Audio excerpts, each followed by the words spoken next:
When we receive thought and we believe this thought, it eventually turns into our reality.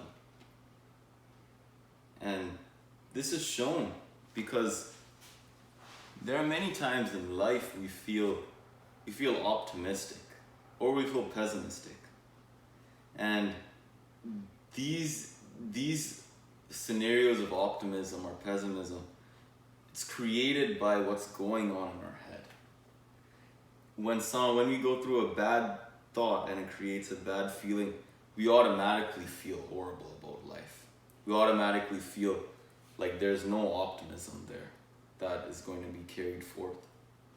And our whole reality as humans here on earth, it's created through the way we think. And our thinking is what's projecting this reality that we live in. If our reality is created through what we think, then why don't we just have happy thoughts and have a happy reality? But that's because what we get in our thinking is not controlled by us. And this is a very interesting thing I want to talk about. We often think that we control our thinking, yet we actually do not control our thinking. And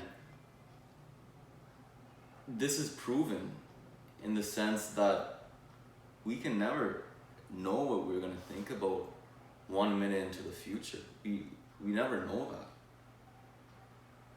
If we don't know what we're going to think about 1 minute into the future, then that means we do not control our thinking.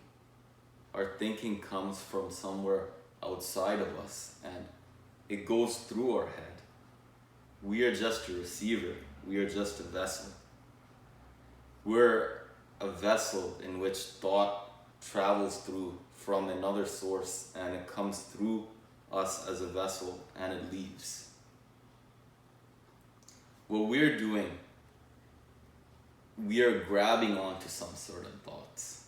And when we grab onto thoughts, we're holding them in our vessel. And when we hold something in the vessel, it gets stuck in the vessel. And now when new thoughts from outside of us come in from another source and they try to go through our brain, it's hitting the thoughts that we're already holding there. It's creating a collision. And when that collision happens, we lose the way our system works. It's similar to how we eat food and we expel waste. That's the way our human body is designed. And our human body is designed to have thought enter through our skull and for the thought to leave without us having to grab them constantly and hold them there. Holding your thoughts is a very painful thing to do. It's a very painful thing to do. You can see a lot of people, they hold on to their thoughts and they're creating this collision that's going on in their head, and they're not living in the present moment. Versus letting the thoughts go in and not diving in and living in the present moment. That's the biggest thing I've learned from this understanding. It's that when I started realizing that thought is what's creating my emotions, thought is what's creating my reality as a human on earth, I started being in the present moment much more, because I was not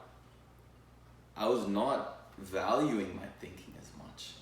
I was not putting so much value on my thinking, where I was practically living in my thinking and not living in the moment. And after I realized this subtle shift I started seeing I could feel everything much more. I can feel the chair. I'm in this moment 100%.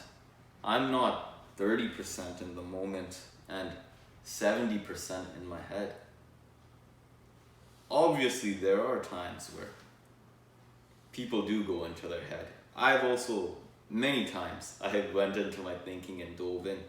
And it's a common thing, and that's the way it's supposed to happen. It happens to everyone. But when we do dive into this thinking of ours, we just need to see that, yes, I realize I'm in some thinking right now, and I'm just going to take a step back and let myself shift back to normal. When we try to create a positive spin on our thinking that's going on in our head, we're unintentionally acting with it and playing with what's going on in our head. What we need to do if we are going through thought is just to let it pass.